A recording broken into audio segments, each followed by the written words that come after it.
this type of business is not going to just automatically. I mean, sure, the franchise has a lot of support, marketing. That's what you would explore to figure out like what are they going to do on our behalf. But you're still the face of the company. You're still the person that's guaranteeing the loan. You're on the hook. But if you have the skill sets to delegate and to run a team and be an effective manager and owner, and potentially hire a manager to do most of that, then business ownership could be right for you. And if it's not this business, there's a model that fits everybody. Last week with the Concierge of Small Business Lending, we stumbled across an idea that we hope you all appreciate. We're going to have the one and only Bo Eckstein highlight different businesses and talk about why they may or may not be a fit for you. So, Bo, this is going to be a fun series, man. Which one are we talking about first? So we're going to go into a pest control business and why I like this industry a lot. And this is what I would call a boring business and a business that most people would be like, I don't really want it. But Yeah. I think once you get into this business model, so let me figure out how to share my screen again. And let's see if it works this time. Okay. Let me Yep. go presentation mode real quick. It should work. All right. There we go. All right. So the ultimate boring business. It may be boring, but it offers super sexy recurring revenue with semi-involved ownership.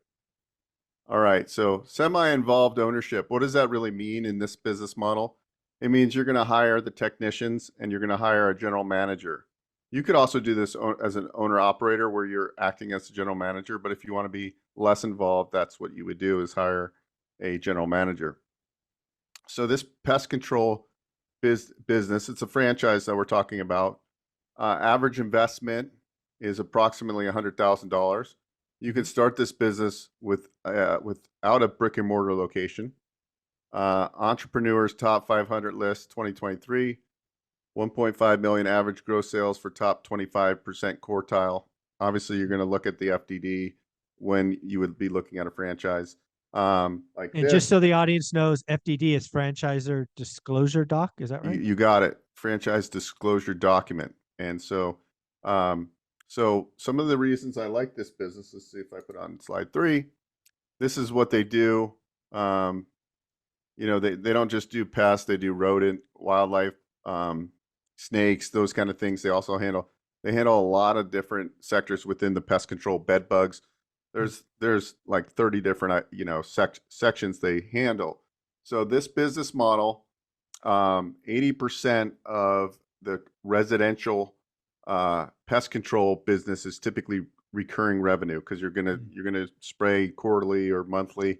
Right. But this franchise in particular, not only do they do residential, they do commercial.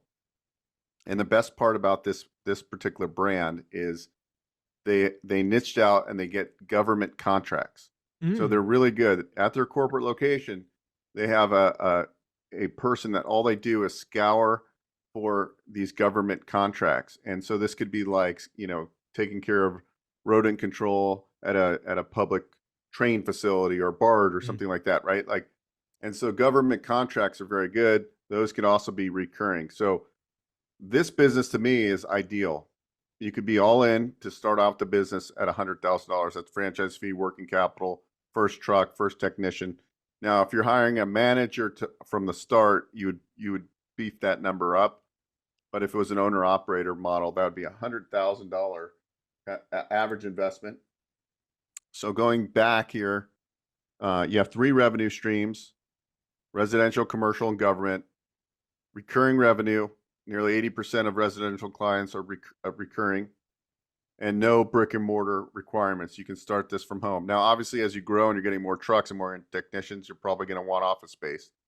But to me, this is an ideal business model for anybody out there. And so, what would be scary about this? Well, I don't have pest control industry experience. Well, that's why you invest in a franchise, because they're going to train you. Certain states have different licensing rules, so depending on where you're located, you want to check and figure out what would be required. But they have solutions for that as well, where they have local people that can act as the license holder in your area until you got licensed. That's very typical what you're seeing in HVAC franchise models and so forth, where you need somebody that's licensed. So depending on the state, that would be one caveat to look into. But to me, this kind of meets all of my criteria for a good business. Very scalable, hire more technicians. Yeah. The thing that I like about this that hasn't been said, and this really started with our conversation last week. We were thinking about the full-time employees making good figures, six figures. What is something they could start, build, and ultimately exit into? And this really feels to me as something that you could start building while you're still working, right? Whether you've hired an executive or a manager or you're doing it off hours, it offers that income stream. And you're absolutely right. Pest control, even I know that pest control, you get these monthly, quarterly drips, right? So it's not all net new sales. So I think that's really sexy. Something you could build up for 2 or 3 years as you look to exit your business. You don't need a physical location. You can, right? If you want to go that route, but you don't have to have one. Um, Different income streams, whether it be residential, commercial, government, is exciting. Um, it was eco-friendly. Again, something you had on the second slide, eco-friendly, a big selling advantage, I'm sure, to lots of folks. Um, I just love the idea that you and I are talking about boring businesses that maybe really opens the eyes to folks. Because again, if I was still working, I'd really love the idea of having a business produce cash. Cash goes into real estate, kind of that nice cycle. Um, and I think a lot of folks could find a boring business, whether it's pest control or HVAC or something we'll talk about in subsequent episodes. Um, I think there's a lot here. Yeah, I think I love the segment that we're doing because I think it's just going to open up your mind. Like, okay, all in 100 grand. And guys, if you really think about that, let's even say it's even 150 grand. If we can finance 90% of that, what are you stroking a check for to get into this business? Not that much. So by Well, I think pairing, hold on. yeah, I think that's important because we've said 100 grand probably 5 times in this episode. What we've only said once now, we're going to say it twice, is it doesn't have to be all of your 100 grand. It could be a loan. yeah, yeah. I mean, we call that good debt. Okay, it's good debt as long as you're going to run the business. Now, this type of business is not going to just automatically. I mean, sure, the franchise has a lot of support, marketing. That's what you would explore to figure out like what are they going to do on our behalf. But you're still the face of the company. You're still the person that's guaranteeing the loan. You're on the hook. But if you have the skill sets to delegate and to run a team and be an effective manager and owner, and potentially hire a manager to do most of that, then business ownership could be right for you. And if it's not this business, there's a model that fits everybody. And that could be as simple as owning vending. That could be as simple as owning, something else that's pretty passive. We have another business model that they put out. It's extremely boring business. They put out like have you ever been to like a Goodwill where you don't drop Mhm. off clothes and they have Yeah. bins? Well, Yep. we work with a franchise company. They have bins. They build relationships with school districts. They put the bins there. People turn in their clothes, and you actually just recycle it, sell the clothes and the product wholesale, and it's actually a pretty interesting business model. Extremely semi absentee as well. So there's businesses that are more labor intensive.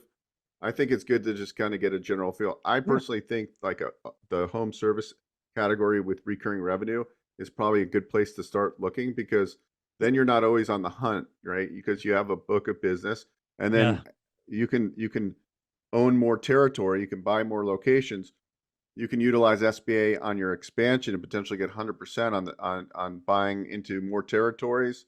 Potentially, you can buy existing um, non-franchise locations and convert them into this franchise and do roll-ups, and then you can create a significant top-line revenue and hopefully pretty good margin. So that's There what you you'd go. be exploring as you're going through the due diligence on looking at any of these type of business models. So if somebody wanted to reach out to you about the pest control business and actually who the operator or franchisor is in this case, or wanted to talk about other boring businesses, Bo, how do they reach out? onerentalmeeting.com, onerentalmeeting.com. We have a whole process to take you through this. I have a team of different franchise consultants we work with.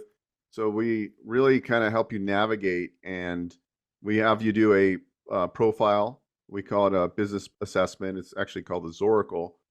We do some intake on what sectors you'd be interested in. And really, I tell people, look, because there's a lot of people that want to do business acquisitions, right? Mhm. And the fact of the matter is it's hard to find a good cash flowing business that you can finance with SBA. A lot of times they're overpriced. They don't report all their income.